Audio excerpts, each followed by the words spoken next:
రాష్ట్ర ముఖ్యమంత్రి జగన్ శనివారం ప్రవేశపెట్టిన మేనిఫెస్టోపై ఉండి కూటమి ఎమ్మెల్యే అభ్యర్థి రఘురామకృష్ణంరాజు పలు వ్యాఖ్యలు చేశారు. సందర్భంగా మాట్లాడుతూ పాత సీసాలో పాత సారాలాగా జగన్ మేనిఫెస్టో ఉందని అన్నారు. అలాగే చంద్రబాబు సూపర్ 6 మేనిఫెస్టో ప్రజలకు హత్తుకునే విధంగా ఉందని తెలిపారు. అలాగే పలు అంశాలను ప్రస్తావించారు.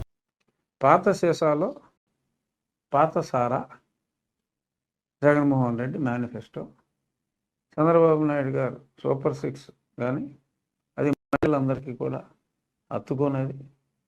సిలిండర్ల గురించి కానీ లేకపోతే బస్సు ఫ్రీ గురించి కానీ ఇవన్నీ కూడా మహిళలకి ఎంతో లివింగ్ కంఫర్ట్ ఇచ్చే అంశాలు.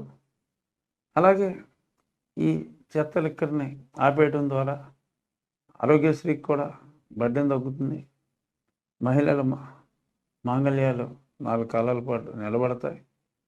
వాళ్ళ పాకెట్ మనీ కూడా ఆ భర్తలు లాగేసుకోకుండా. ఈ మావాడు ఏంటంటే జగన్మోహన్ రెడ్డి ముఖ్యమంత్రి డ్రగ్స్ కలిపిన ఈ లిక్కర్లో కూడా డ్రగ్స్ కలుపుతాడేంటో మరి. అటువంటి ఎక్కువ ఎడిక్షన్ అయ్యే మందు తయారు చేస్తున్నాడు.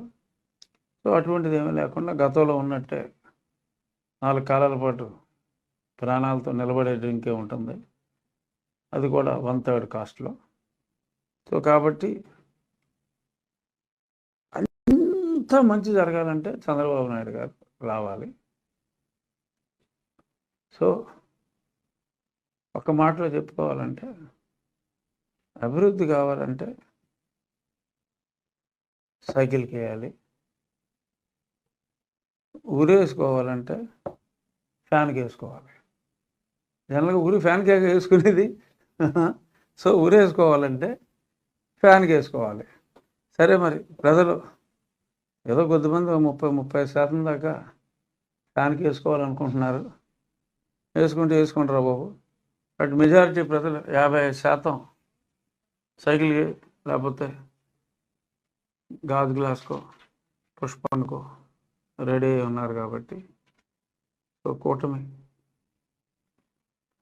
ప్రధాన కూటమి పార్టీగా, అంటే ఎక్కువ సీట్లు కంటెస్ట్ చేసే పార్టీగా, సో తెలుగుదేశం పార్టీకి అత్యధిక మెజారిటీ ఇవ్వడానికి ప్రజలందరూ రెడీగా ఉన్నారు.